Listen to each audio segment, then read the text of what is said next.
വെളിപ്പാട് പുസ്തകം 5-ാമത്തെ അധ്യായം വായിച്ച് ചെറിയ ചിന്ത പറയാം. ഞാൻ സിംഹാസനത്തിൽ ഇരിക്കുന്നവൻ്റെ വലങ്കയിൽ അകത്തും പുറത്തും എഴുത്തുള്ളതായ 7 മുദ്രയാൽ മുദ്രയിട്ട് ഒരു പുസ്തകം കണ്ടു. ആ പുസ്തകം തുറക്കാനും അതിന് മുദ്ര പൊട്ടിക്കാനും യോഗ്യൻ ആരുള്ളൂ എന്ന് അത്യുച്ചത്തിൽ ഘോഷിക്കുന്ന ശക്തനായ ഒരു ദൂതനെ കണ്ടു. പുസ്തകം തുറക്കാനോ നോക്കുവാനോ സ്വർഗത്തിലും ഭൂമിയിലും ഭൂമിക്ക് കീഴിലും ആർക്കും കഴിഞ്ഞില്ല. പുസ്തകം തുറന്ന് വായിപ്പാനെങ്കിലും അത് നോക്കുവാനെങ്കിലും യോഗ്യനായി ആരെയും കാണായതുകൊണ്ട് ഞാൻ ഏറ്റവും കരഞ്ഞു. അപ്പോൾ മൂപ്പന്മാരിൽ ഒരുത്തൻ എന്നോട് കരയേണ്ട യഹൂദഗോത്രത്തിലെ സിംഹവും ദാവീദിന്റെ പേരുമായ പുസ്തകവും 7 മുദ്രയും തുറക്കാൻ തക്കവണ്ണം ജയം പ്രാപിച്ചിരിക്കുന്നു എന്ന് പറഞ്ഞു. ഞാൻ സിംഹാസനത്തിന്റെ 4 ജീവികളുടെ നടുവിലും മൂപ്പന്മാരുടെ മധ്യത്തിലും ഒരു കുഞ്ഞാട് അറക്കപ്പെട്ടതുപോലെ നിൽക്കുന്നത് കണ്ടു. അതിന് 7 കൊമ്പും സർവഭൂമിയിലേക്കും അയച്ചിരിക്കുന്ന 7 ദൈവാത്മാക്കൾ ആയ 7 കണ്ണും ഉണ്ട്. അവൻ വന്ന് സിംഹാസനത്തിൽ ഇരിക്കുന്നവന്റെ വലങ്കയിൽ നിന്ന് പുസ്തകം വാങ്ങിയപ്പോൾ 4 ജീവികളും 24 മൂപ്പന്മാരും ഓരോരുത്തരും വീണയും വിശുദ്ധന്മാരുടെ പ്രാർത്ഥന എന്ന ധൂപവർഗം നിറഞ്ഞപ്പോൾ കലശയിൽ പിടിച്ചുകൊണ്ട് കുഞ്ഞാടിന്റെ മുമ്പാകെ വീണു. പുസ്തകം വാങ്ങുവാനും അതിന്റെ മുദ്ര പൊട്ടിക്കാനും നീ യോഗ്യൻ, നീ ഇറക്കപ്പെട്ടു നിന്റെ രക്തം കൊണ്ട് സർവഗോത്രത്തിലും ഭാഷയിലും വംശത്തിലും നിന്നുള്ളവരെ ദൈവത്തിനായി വിലയ്ക്ക് വാങ്ങി. ഞങ്ങളുടെ ദൈവത്തിന് അവർ രാജ്യവും പുരോഹിതന്മാരും ആക്കി വെച്ചു. ഭൂമിയിൽ വാഴുന്നു എന്നൊരു പുതിയ പാട്ട് പാടുന്നു. പിന്നെ ഞാൻ ദർശനത്തിൽ സിംഹാസനത്തിന്റെയും ജീവികളുടെയും മൂപ്പന്മാരുടെയും ചുറ്റിലും ഏറിയ ദൂതന്മാരുടെ ശബ്ദം കേട്ടു. അവരുടെ എണ്ണം 10,000 10,000 1000 1000 അവർ അത്യുച്ചത്തിൽ അറക്കപ്പെട്ട കുഞ്ഞാട് ശക്തിയും ധനവും ജ്ഞാനവും ബലവും ബഹുമാനവും മഹത്വവും സ്തോത്രവും ലഭിക്കാൻ യോഗ്യനെന്ന് പറഞ്ഞു. സ്വർഗത്തിലും ഭൂമിയിലും ഭൂമിക്ക് കീഴിലും സമുദ്രത്തിലുമുള്ള സകല സൃഷ്ടിയും അവയൊക്കെയും സിംഹാസനത്തിൽ ഇരിക്കുന്നവന് കുഞ്ഞാടിന് സ്തോത്രവും ബഹുമാനവും മഹത്വവും ബലവും എന്നേക്കും ഉണ്ടാകട്ടെ എന്ന് പറയുന്നത് ഞാൻ കേട്ടു. 4 ജീവികളും ആമേൻ എന്ന് പറഞ്ഞു. മൂപ്പന്മാർ വീണ് നമസ്കരിച്ചു. സ്വർഗത്തിൽ നടക്കുന്ന മനോഹരമായ ഒരു ആരാധനയുടെ രംഗമാണ്. ഞാൻ ഇന്ന് രാവിലെ എന്നെ ചിന്തിപ്പിച്ചത്, യോഹന്നാൻ ഈ ദർശനം കണ്ടപ്പോൾ കരഞ്ഞു എന്നാണ് നാം വായിക്കുന്നത്. ശരിക്കും പറഞ്ഞാൽ സ്വർഗത്തിൽ കരയേണ്ട ആവശ്യമുണ്ടോ? കരയേണ്ട സ്ഥലമാണോ എന്ന് ഞാൻ വളരെ ചിന്തിക്കുകയുണ്ടായി. ഭൂമിയിൽ അനേക സന്ദർഭങ്ങൾ അനേകരും കരഞ്ഞതായിട്ട് ബൈബിളിലെ പഴയ നിയമത്തിലും പുതിയ നിയമത്തിലും രേഖപ്പെടുത്തിയിട്ടുണ്ട്.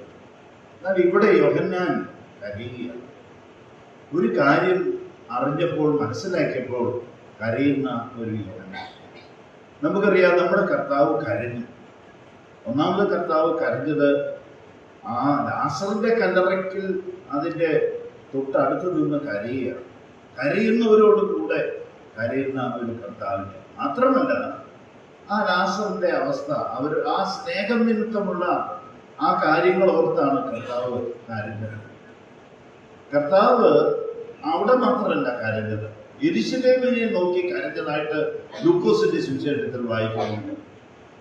വേറൊരു സന്ദർഭം കർത്താവ് കരഞ്ഞതായിട്ട് എബ്രായ ലേഖനം 5-ാമത്തെ അധ്യായത്തിൽ രേഖപ്പെടുത്തിയിരിക്കുന്നത് ആ 22-ാമത്തെ അധ്യായം ലൂക്കോസിന്റെ സുവിശേഷം 22-ല് ആ ഗെത്സമനെ തോട്ടത്തിൽ വെച്ച് കർത്താവ് പിതാവിനോട് പ്രാർത്ഥിച്ചപ്പോഴും കരഞ്ഞിട്ടുണ്ട്.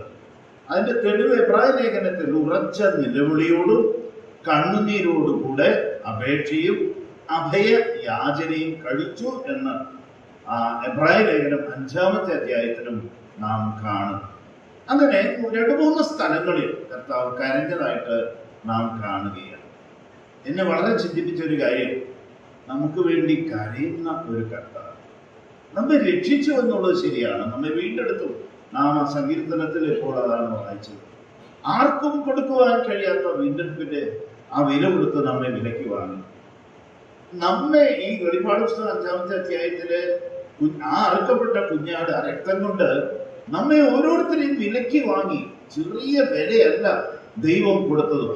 ദൈവം കൊടുത്തത് കൊണ്ട് അത് അതിൽ തന്നെ വലുതാണ്. രണ്ടാമത് ദൈവപുത്രന്റെ ആ ക്രൂശിലെ രക്തമാണ്, ജീവനാണ് നമുക്ക് തന്നത്. അപ്പോൾ അതിന്റെ വില എത്ര വലുതാണ്. അത് ദൈവത്തിന്റെ സ്നേഹത്തെ കുറിച്ചുള്ള ഒരു ഗാനമാണ് നാം പാടിയത്.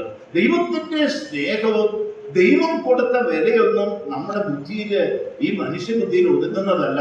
അത് എത്ര വർണ്ണിച്ചാലും, ഈ കർത്തൃമേശ ആചരിക്കാൻ തുടങ്ങിയിട്ട് എത്രയോ വർഷങ്ങളായി എത്രയോ ആളുകൾ, എത്രയോ വിശുദ്ധന്മാരെ, എത്രയോ ആഴ്ചകൾ ഓർത്തിട്ടും പറഞ്ഞിട്ട് തീരുകയില്ല. നിത്യത മുഴുവൻ പറഞ്ഞാലും ഈ അറുക്കപ്പെട്ട കുഞ്ഞാടിന്റെ മഹത്വം, ഈ കുഞ്ഞാട് ചൊരിഞ്ഞ രക്തത്തെ കുറിച്ച്, ആ ക്രൂശി മരണത്തെ കുറിച്ച് എത്ര പറഞ്ഞാലും തീരുകയില്ല.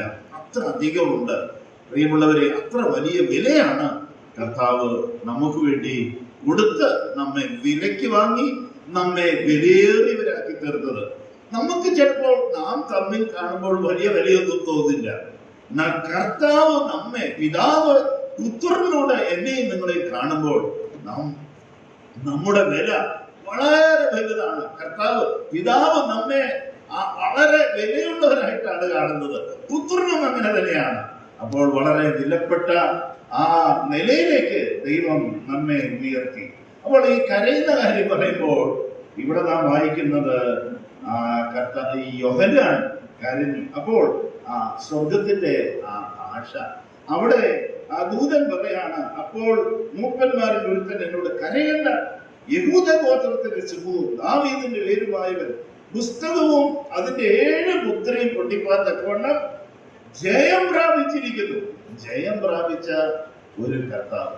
കർത്താവിന്റെ മുൻപിൽ തോൽവി എന്ന് പറയുന്നത് ഒന്നില്ല.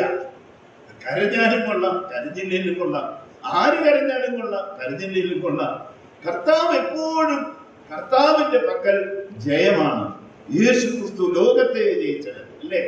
മരണത്തെ ജയിച്ചവൻ പോരാ, പിശാചിനെ ജയിച്ചവൻ.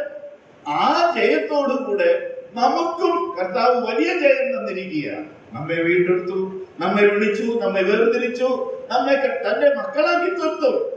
ഓരോ വിശ്വാസികളും വിട്ടിരിക്കുന്ന ഓരോ സഹോദരിമാരും സഹോദരന്മാരും അവരെ കർത്താവ് വിലയ്ക്ക് വാങ്ങിയ, ദൈവത്തിന്റെ കരത്തിൽ വിലപ്പെട്ടവരായിരിക്കുന്ന ദൈവത്തിന്റെ മക്കളാണ്, ദൈവത്തിന്റെ ദാസന്മാര്, ദൈവത്തിന്റെ വിശുദ്ധന്മാര്, ദൈവത്തിന്റെ മക്കൾ. കാൺമീ, നാം ദൈവമക്കളെന്ന് വിളിക്കപ്പെടുവാൻ പിതാവ് നൽകിയ ആ വലിയ സ്നേഹം, ആ വലിയ രക്ഷ എന്നതാണ്, ആ വലിയ വീണ്ടെടുപ്പ്. കർത്താവിന്റെ കരച്ചിലും അതുപോലെ വലുതായിരുന്നു. കർത്താവ് കരഞ്ഞാൽ മറ്റുള്ളവർ കരയുന്നത് പോലെയല്ല. കർത്താവ് നമ്മെ നോക്കി കരയാണ്. കർത്താവ് യെരൂശലേമിൽ നിന്ന് നോക്കി കരയാണ്. കർത്താവ് ക്രൂശ് മരണം അനുഭവിക്കുന്നതിന് മുൻപും കരയാണ്. കർത്താവ് ലാസറിന്റെ കല്ലറയിൽ നിന്നും കരയാണ്. സ്വർഗത്തിലും ഇതാ യോഹന്നാൻ ഇതെല്ലാം കണ്ടപ്പോൾ, ഇതെല്ലാം കേട്ടപ്പോൾ, ഇത്ര മഹത്വമുള്ള കർത്താവാണോ, ഇത്ര വലിയവനായ ദൈവമാണോ മനുഷ്യവർഗത്തെ രക്ഷിപ്പാൻ ക്രൂശിൽ മരിച്ചടക്കപ്പെട്ട് ഉയർത്തെഴുന്നേറ്റ് ജീവിക്കുന്നത്? രാവിലെ പ്രിയമുള്ളവരെ, നമുക്ക് ഒരു കണ്ണുനീര് നമ്മുടെ കണ്ണിൽ നിന്ന് ആരാധിക്കുമ്പോൾ ഒന്ന് വീണെങ്കിൽ എത്ര നന്നായിരുന്നു.